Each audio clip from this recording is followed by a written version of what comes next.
और जेएसएम के योद्धाओं को जो आपने अपने जीवन के तप को, रिसर्च को, जिसके दम पर हम मादा भरते हैं कि एक भी व्यक्ति की जमीन, एक भी व्यक्ति की गाड़ी, एक भी व्यक्ति का घर ये जनता सरकार मोर्चा गुड़क नहीं होने देगा। वो मादा हम भरते हैं इस व्यक्ति की तपस्या के दम पर। तो मैं आमंत्रित करता हूं वर्मा जी को कि अपने इन योद्धाओं को अपना आशीर्वाद देंगे और मार्गदर्शन करेंगे। घनश्याम वर्मा। कौन चले भाई, कौन चले? भारत माँ के लाल चले। कौन चले भाई, कौन चले? भारत माँ के लाल चले। वंदे भारत माता की इंकलाब, भारत की हुंकार है।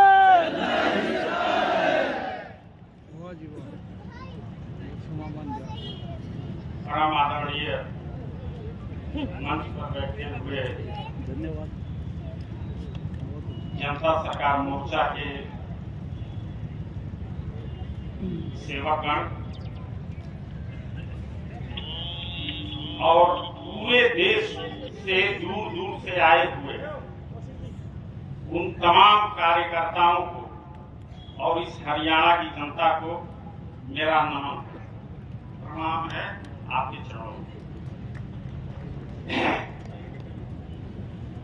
ये सच बात है कि मैंने अपने जीवन का बहुत सा समय लगाया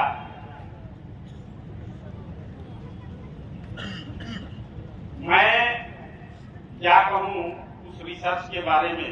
मुझे खुद आज आश्चर्य होता है अपने ही किए हुए कार्य, और मैं ये नहीं मानता हूं कि वो कार्य मैंने किया। मैं ये मान के चलता हूं कि यह कार्य उस परम पिता परमेश्वर की, ईश्वर की, वाहे गुरु की, आप चाहे उस शक्ति को जिस भी नाम से पुकारें, मुझे लगता है कि यह उसका दिया हुआ एक आशीर्वाद है। शायद मेरी मेहनत देखकर या आप लोगों की परेशानी है, वह रिसर्च का एक बहुत छोटा सा बिंदु था कि रुपया क्या है। मैं बहुत समय नहीं लूंगा, एक छोटा सा वाकया बताता हूं। आप ये मत समझना कि रुपया का मामला आपके यहां पहली बार आया, इसको आप दिमाग से निकाल दो। ये सब कुछ हम लोगों ने ये रुपये का मैटर लेकर के हम लोग 2006 में सुप्रीम कोर्ट तक गए हैं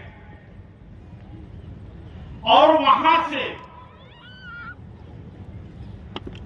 ये मैटर वहां भी उठा हुआ है और वहां से जो हमें अनुभव मिला, जो हमें वहां से झटका मिला, जो खट्टे मीठे अनुभव हुए, उस सबको ध्यान में रखते हुए एक नए सिरे से रिसर्च शुरू हुआ। क्योंकि उस समय तक हम लोगों के पास बहुत ज्यादा दस्तावेज नहीं थे मेरे पास। और आपको अब ये जान के आश्चर्य होगा कि हमारे पास मेरे वजन बराबर दस्तावेज हैं। अब दस्तावेजों की कमी नहीं है। और ये व्यवस्था, ये दरिद्र की जो व्यवस्था है, जो हमारे देश से लक्ष्मी को ये लोग ले लिए और दरिद्र को लाके बैठा दिए।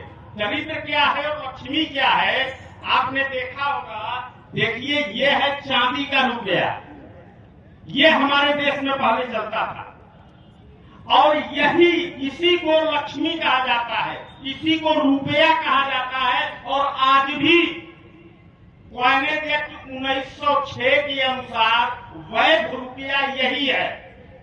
आज अगर इस रुपये को हम लोग बाजार में लेकर के जाएं तो 50 किलो गेहूं मिल जाएगा इस रुपया।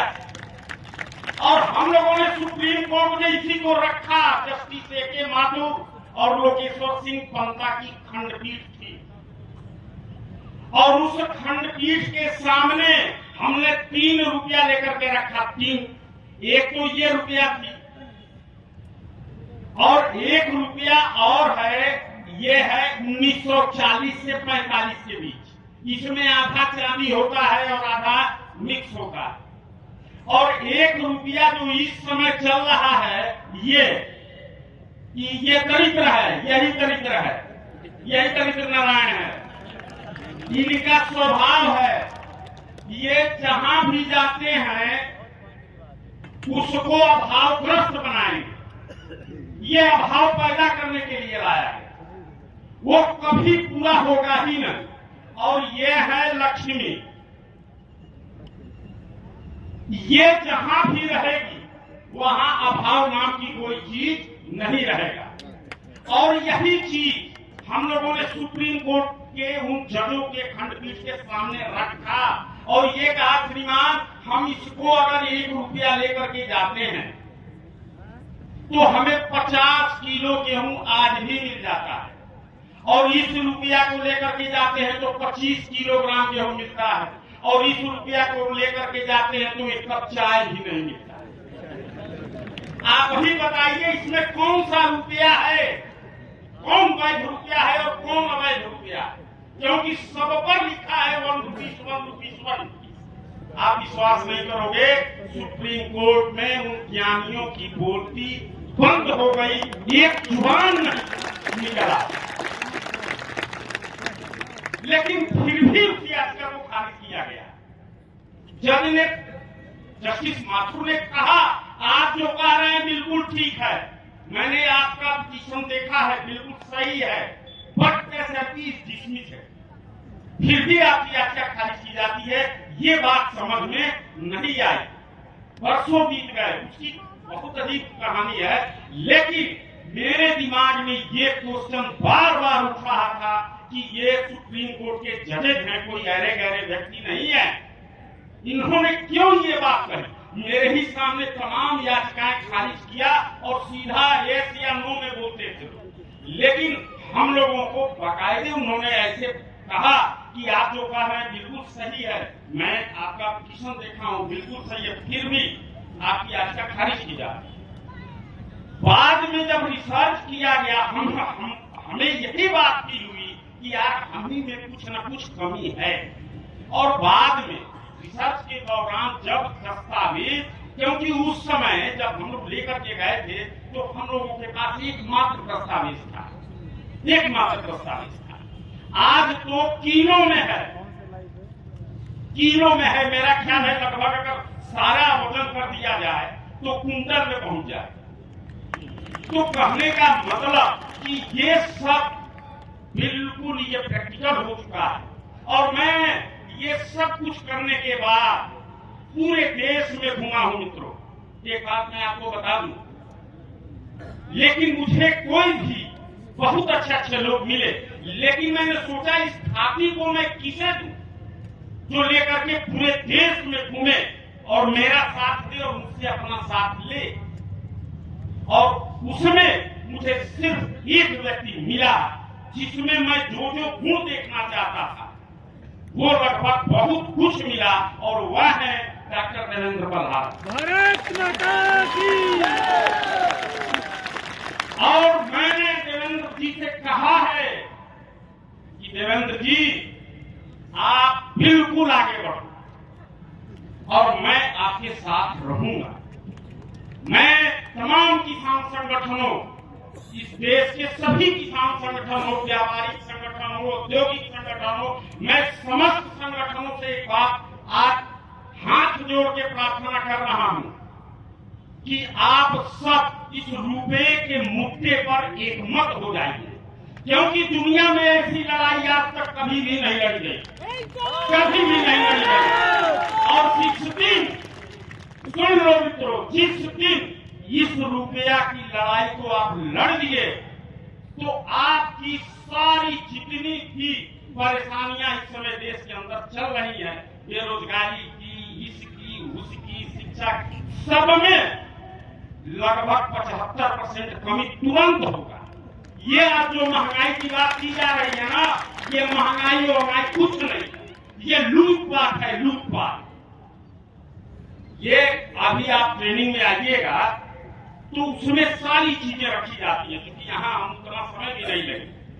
तो कहने का मतलब ये कि इन सब चीजों का हम शोध करके और पूरी तौर तरीका से हम तैयार हैं। और मैं देवेंद्र जी के इस प्रयास से और इनकी कर्मठता से, इनकी मेहनत से मुझे बहुत खुशी मिली है। और मित्रों, आप जितने भी कार्यकर्ता हो, मैं बता दूं, आपकी एक एक गतिविधियों पर मेरी नजर थी और मैं इतना खुश हूं कि मैं उस खुशी को शब्दों में नहीं वर्णन कर सकता।